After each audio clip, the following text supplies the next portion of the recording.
नमस्ते, मी रमेश मुकादम. ग्रामोदय विचार माध्यमातून आज 23 फेब्रुवारी रोजी सर्वपक्षीय कृती समितीच्या तर्फे नवीन मुंबई विमानतळास दिबा पाटील यांचं नाव मिळावं किंवा शासनानं द्यावं या हेतूनं ठिय्या आंदोलनाचा निर्णय घेण्यात आलेला आहे. आणि त्या दृष्टीने सर्व पक्षीय कृती दलाचे कार्यकर्ते कामाला लागले आहेत.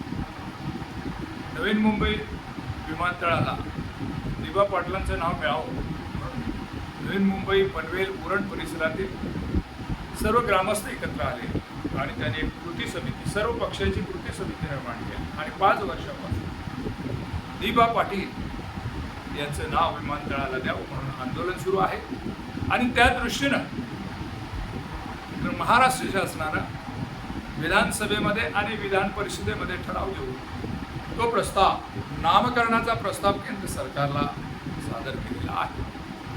25 डिसेंबर रोजी सदरच्या विमानतळाचं उद्घाटन पंतप्रधान नरेंद्र मोदी यांच्या हस्ते झालं आणि त्यावेळेला महाराष्ट्राचे मुख्यमंत्री देवेंद्र फडणवीस यांनी सर्वपक्षीय कृती समितीला आश्वासन दिलं होतं की 3 महिन्यापर्यंत काही तांत्रिक अडचणी दूर करून नाव दिलं जाईल. पण गेल्या 90 दिवस झाले.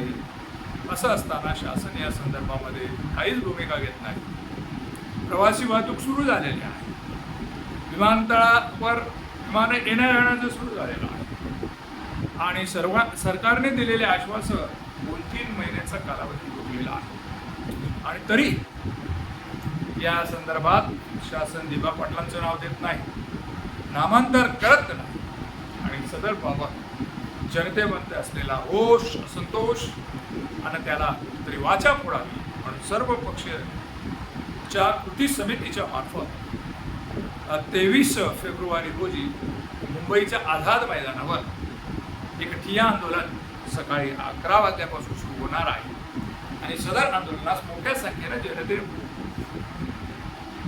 हजर राहावे आणि आंदोलन यशस्वी करावं असं आवाहन दशरथ पाटील सर्वपक्षीय कृती समितीचे अध्यक्ष यांनी केलेलं आहे. आणि त्या आव्हानाला येथील भूमिपुत्र, आगरी, कोळी, कुणबी, बहुजन समाज 12 बलुतेदार, 12 अवतेदार सहकार्य करतील अशी एकूण अपेक्षा आहे. शासन ज्या वेळेला जागा अक्वायर करते आणि कमी किमतीमध्ये आणि त्यावेळेला पुनर्वसनाच्या संदर्भामध्ये हेडसाड केली जाते आणि त्या पद्धतीनं गेली 12 गावची जागा विमानतळाला एक्वायर केली. मॅनग्रोव्ह सारखे नियम शिथिल केले. कमी किमतीत अल्प दरात इथल्या लोकांना उचलून लावलं आणि अडाणी नावाच्या खाजगी जो एक उद्योगपती आहे त्याला सदरचा विमानतळ दिलं. आणि असं असताना येथील भूमिपुत्रांची मागणी त्या विमानतळाला नाम द्यावं ही साधी मागणी या ठिकाणी पूर्ण केली जात नाही. यामुळे सर्व असंतोष आहे आणि येथील भूमिपुत्र, आगरी, कोळी, कुणबी, बहुजन समाज हा 23 तारखेला एकवटणार आहे आणि दशरथ पाटील यांच्या नेतृत्वाखाली आझाद मैदानावर धरणे आंदोलन करणार आहे. आणि त्या संदर्भामध्ये सर्व लोक व्यापृत झालेले आहेत. त्या संदर्भामध्ये आपली भूमिका आहे. सर्वसामान्य आगरी, कुणबी, बहुजन समाज म्हणून आपली भूमिका काय हे व्यक्त करा. आणि माझा व्हिडिओ आवडला तर लाईक करा, सबस्क्राईब करा आणि फॉरवर्ड करा.